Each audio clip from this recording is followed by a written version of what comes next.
RMC, l'immanquable grande gueule.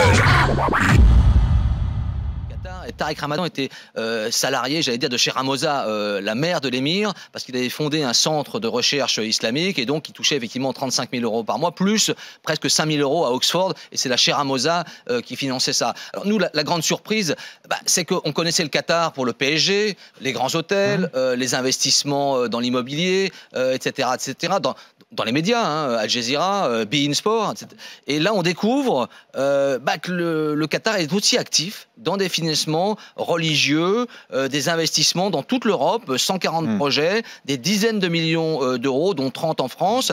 Et donc, ça nous a un peu surpris parce que le Qatar... Au départ, vous d'ailleurs, il y a un mea culpa parce que je me souviens, vous avez reçu et lorsqu'on vous avait posé la question, est-ce que le Qatar finance aussi la religion, vous étiez non, pour l'instant, on a... Et là, finalement, si, le Qatar finance aussi, il y a du prosélytisme. Lorsqu'on avait écrit notre premier livre en 2013, on n'avait pas d'éléments nous permettant de dire que le Qatar était un acteur important du financement de l'islam européen. Et là, effectivement, comme l'a dit Christian, on a été stupéfait parce qu'on voit effectivement une toile d'araignée, un réseau qui va quand même de Alta au pôle Nord où on transforme une église en mosquée jusqu'à l'Italie qui est le pays le principalement visé. En France, 22 projets. Et puis surtout, donc il y a les chiffres, il y a les 70-80 millions d'euros investis. Et puis surtout, dans ces documents, il y a au-delà, il y a les échanges confidentiels entre Qatar Charity et les associations. Et là, on y découvre effectivement je dirais, un peu le non-dit, c'est-à-dire les vrais objectifs de Qatar Charity, c'est-à-dire c'est écrit clairement, renforcer